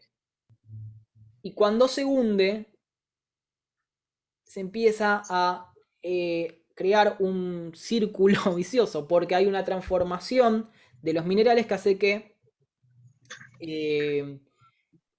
esto cambie a un material incluso más denso y lo siga hundiendo. Bueno, esa fuerza, que se llama en inglés slab pull, que es básicamente el tirón de la placa, slab es placa, pull es tirón, el tirón de la placa hace que básicamente las placas se hundan por su propia densidad. A diferencia de este modelo donde las placas se movían por el calor del manto, en realidad lo que se sabe hoy en día es que en realidad la densidad de las placas es suficiente para que éstas se muevan. Al hundirse, lo que produce es un arrastre de toda la corteza Y acá está la celda convectiva. Bueno, hay toda una discusión de que se cree actualmente que en realidad las celdas convectivas son una consecuencia del movimiento de las placas, o sea, al revés. Como dice acá Elías, es muy probable que la información esté desactualizada y que en realidad esto no cause el movimiento de las placas, sino que sea al revés. Después hay otras fuerzas, como ven esto es muy complejo, hay otras fuerzas como por ejemplo una fuerza de succión básicamente, como la placa se empieza a hundir y cuando se hunde se produce básicamente un espacio. Ese espacio obviamente no puede quedar como vacío, lo que pasa es que es ocupado por roca. Entonces la roca va a seguir la placa que se hunde y esto se conoce como fuerza de succión. Esta fuerza de succión hace que esta placa también se mueva, ¿no? Esta corteza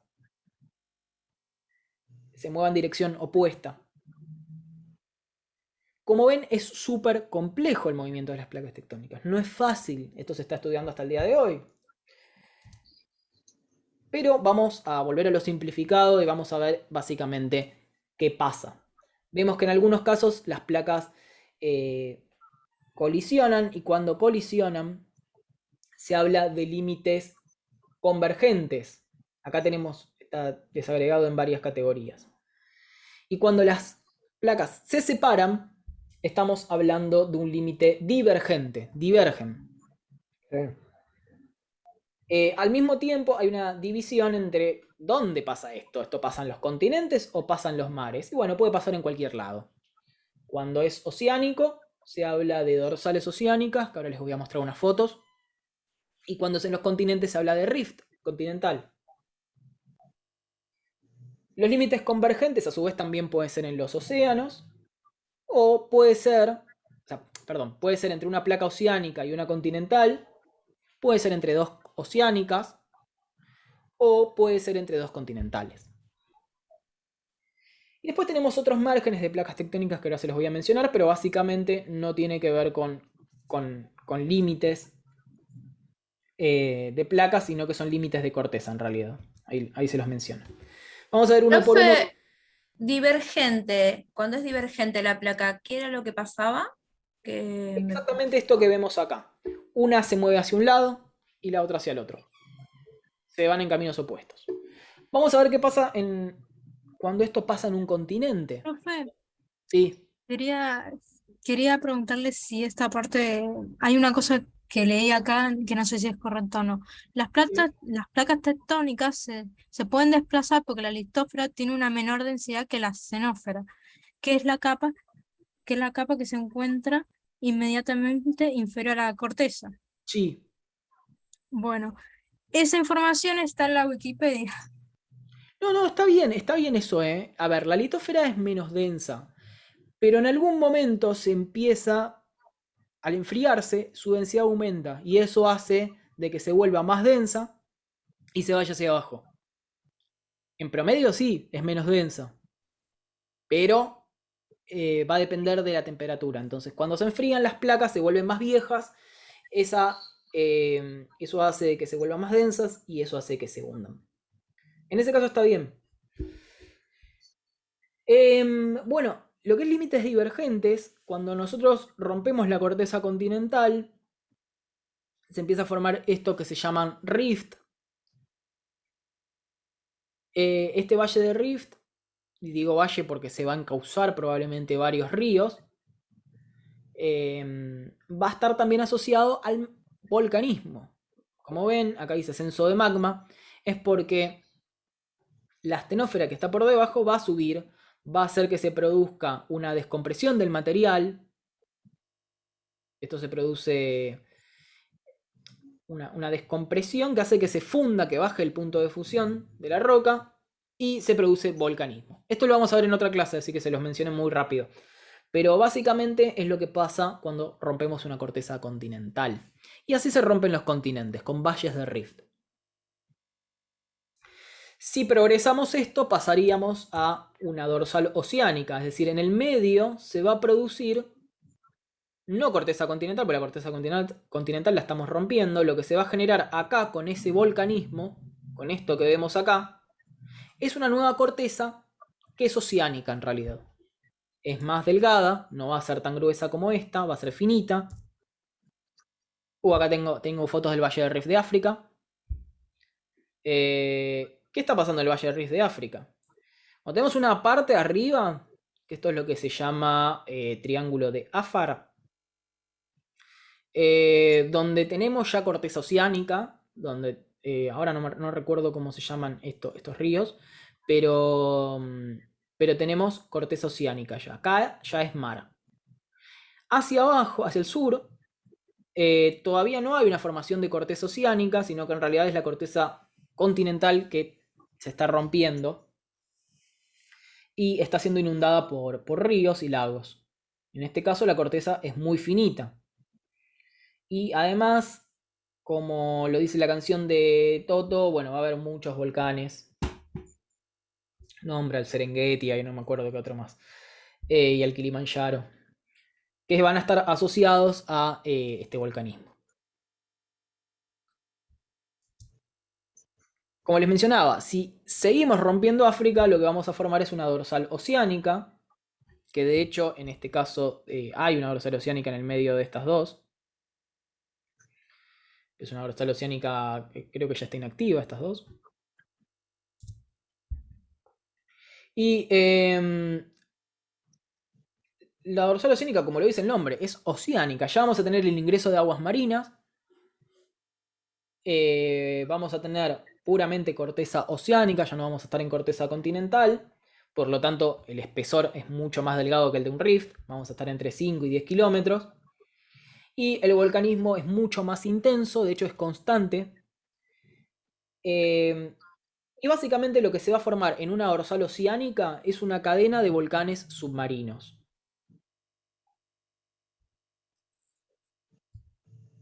Acá tenemos una fotito, que en realidad esto también es un mito, porque esta es una foto... ¿Alguno sabe de dónde es esto? Esto es en Islandia. Y generalmente en Islandia... Uy, casi se me cae el mate. Les voy a mostrar unas fotitos.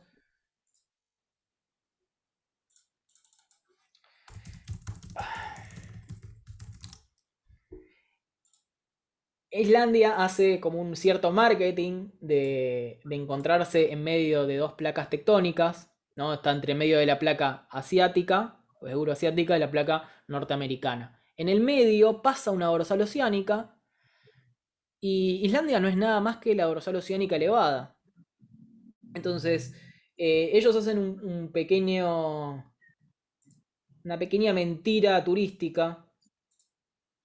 Y lo que dicen es que, bueno, te puedes parar entre una placa tectónica y otra, y hay incluso un puente.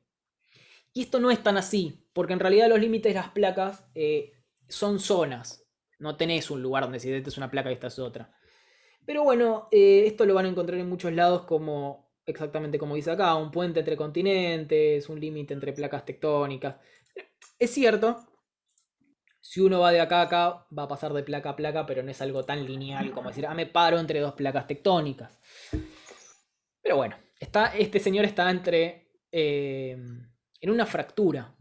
Ahora decir entre que está dos placas tectónicas me parece un montón.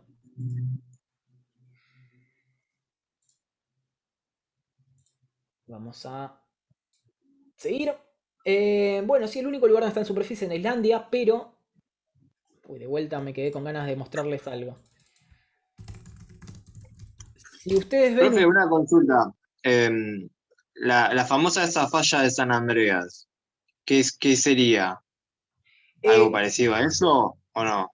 Ya te lo menciono. Eso es un límite transformante, no es una dorsal.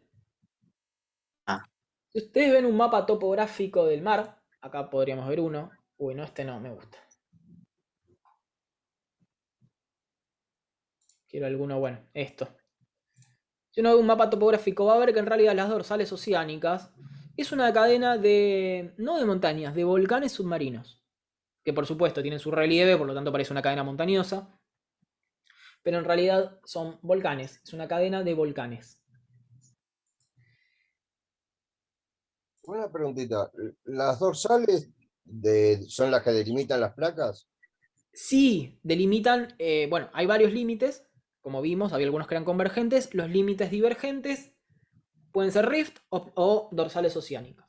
Y siempre se va a crear placas, tengo con decir placa, siempre se va a crear corteza oceánica en las dorsales. Es el lugar donde se está creando nueva corteza. Esto si quieren lo continuamos un poco después porque ya estamos sobre la hora, pero... y era súper importante. Cuando en vez de tener límites divergentes tenemos convergentes, es otro límite, es decir, están colisionando las placas tectónicas, lo que va a pasar son dos cosas. Por un lado, como habíamos mencionado antes, volcanismo. Es un volcanismo muy distinto al de las dorsales oceánicas. Lo vamos a ver en la clase de volcanes, pero es un volcanismo que es mucho más peligroso, menos fluido, no viene del manto, sino que se está formando dentro de la misma corteza continental. Y además, por supuesto, además de volcanismo, vamos a tener la formación de cadenas montañosas. Todo lo que es los Andes, pero además todo lo que es el cinturón de fuego del Pacífico. Si no saben lo que es, se los muestro ahora.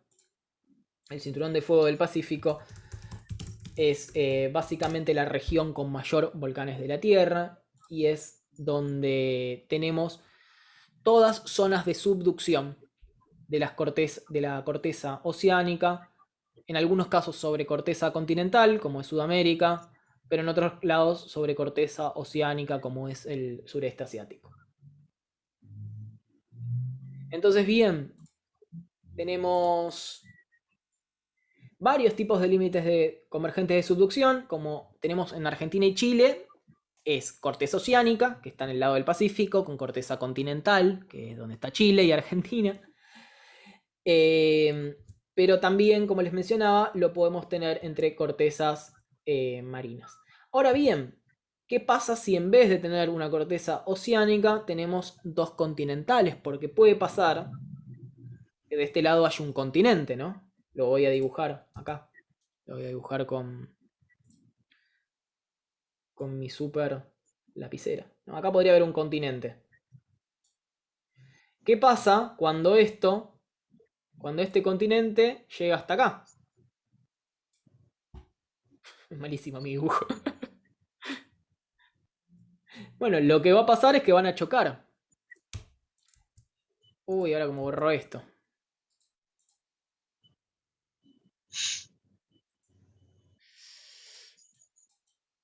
Lo que va a pasar es que van a chocar. Entonces, cuando choca tenemos un límite de colisión. Límite convergente de colisión. Y ahí, ¿Al chocar forma las montañas? antes también. Antes, los Andes, por ejemplo, no tenés ningún choque, porque es el Océano Pacífico metiéndose por debajo, sería este dibujo, metiéndose por debajo de la placa sudamericana. Y tenemos montañas. ¿Por qué?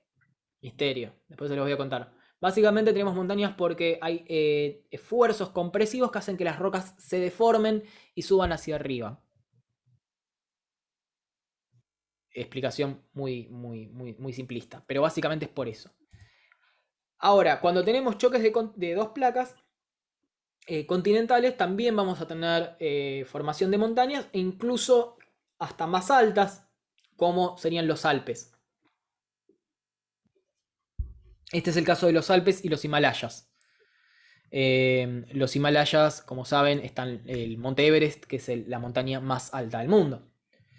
En ese caso de la colisión de dos placas continentales, lo que pasa es que no hay volcanismo, se desactiva el volcanismo, pero sí sigue habiendo actividad sísmica, por supuesto. Todo esto que les estoy comentando se traduce en sismicidad. Así que bueno, básicamente todo lo que es el cinturón de fuego del Pacífico sería cinturón de fuego y temblores. Pero bueno, queda muy largo. Pero básicamente va a haber sismicidad y volcanismo en toda esta zona que es donde hay subducción. Acá tenemos... Esto se lo saqué de un paper, para que vean que la materia está súper actualizada. Esto es una imagen de un paper, un dibujo de un paper donde nos muestra cómo la India chocó con Asia, con el resto de Asia, con la placa asiática, para ser más precisos. La India es una placa separada, a pesar de que hoy en día sea en el mismo continente. Son dos placas tectónicas distintas que chocaron hace más o menos, ahora no recuerdo cuándo, 40, 30 millones de años. Y primero obviamente empezó así, como una subducción oceánica, pero después, cuando chocó el continente, hizo que parte de la placa continental se meta por debajo, como lo muestra este dibujo. Y toda la región del Tíbet, que en realidad es un altiplano, es una región alta pero muy, muy, muy extensa. Toda la región del Tíbet es así porque en realidad la India se metió por abajo. Todo esto que ven acá en realidad es el movimiento tectónico hasta el día de hoy. O sea, la placa de la India sigue chocando contra la asiática y hace un movimiento que produce el desplazamiento del Tíbet hacia el norte.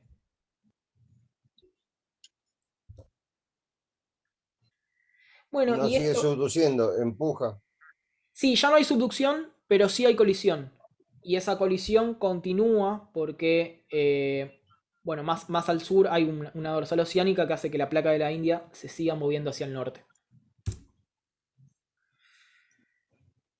Bueno, les hablé del límite de Chile con el Océano Pacífico, pero ¿qué pasa en Argentina? O sea, en el lado este de Argentina, más cerca de Buenos Aires. ¿Tenemos ahí un margen de subducción? No. Lo que tenemos ahí es que la placa tectónica sigue siendo la misma. Tenemos la placa sudamericana que continúa, pero se adelgaza, se vuelve oceánica, hacia el océano Atlántico. Y eso es lo que llamamos margen pasivo, donde no hay un límite de placa tectónica, pero sí hay un cambio entre corteza continental a corteza oceánica. En los márgenes pasivos, la actividad sísmica es muy baja, o casi nula, y la actividad volcánica también. Y es el caso de la costa de Sudamérica, que en algún momento fue un rift, como les mostré, el de África, pero la dorsal oceánica ahora está en el medio del Atlántico. Estamos muy lejos de la dorsal atlántica. Profe, Sí. profe, por ese tema nosotros no estamos estamos un poco más exentos de lo que son los tsunamis, ¿no? Exactamente. Exactamente. Pero bueno, todavía debajo de las costas, lo que es la plataforma argentina, ¿no? El mar argentino, por ejemplo, si uno hace estudios de subsuelo con diferentes herramientas, pueden ser perforaciones, pero en realidad las perforaciones no se van a ver, como por ejemplo sonares, estudios sísmicos, algún estudio que nos muestre cómo es el subsuelo marino, lo que van a ver son las fallas, ¿no? Las fracturas de las rocas de cuando América del Sur estaba unido a África y se rompió. Y formó un rift igual que el de África. Así. Como ven acá. Esto era Sudamérica y esto era África. Se rompieron hace 200 millones de años. Y bueno, lo que queda es la dorsal, pero la dorsal, como ven, calca la forma de África y de Sudamérica. La dorsal es el límite de las placas tectónicas hoy en día. Una pregunta. Respecto al rift, no sé, yo me hago esa idea.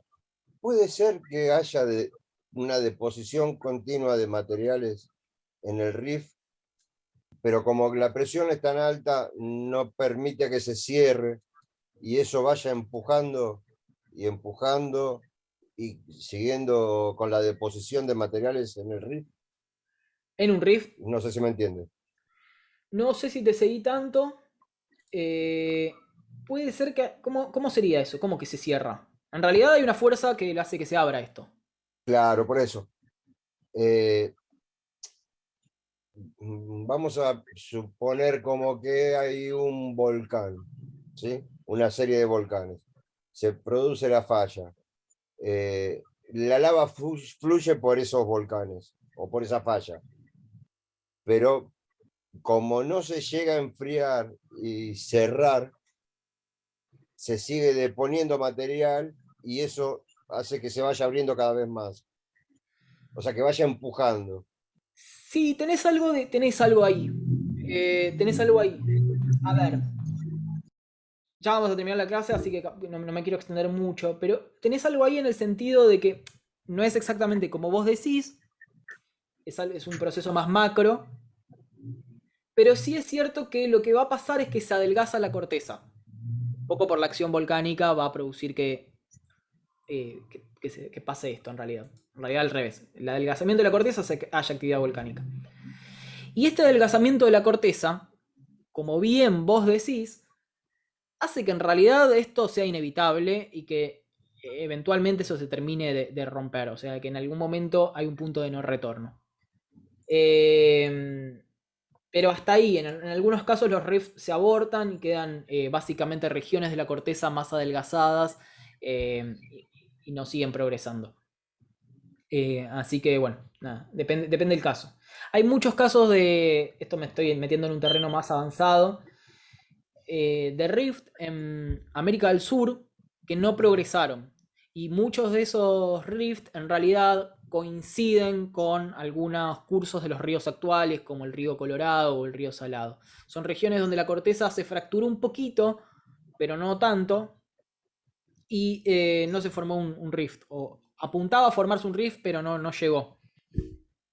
Eso tiene el nombre de aulacógenos y es algo bastante más avanzado que no quería mencionárselos. Como son las 9, vamos a cortar acá. Me quedaban algunas diapositivas. La clase que viene vamos a empezar con Historia de la Tierra, que para mí es una de las unidades favoritas y quizás hasta la que mejor me sale. Así que espero que se sumen porque va a ser muy divertido. Bueno, gracias a todos por quedarse. Prefiero no extenderme, queremos ir a comer, así que nos vemos la clase que viene. Dale. Gracias, profe. Dale, nos Dale. vemos.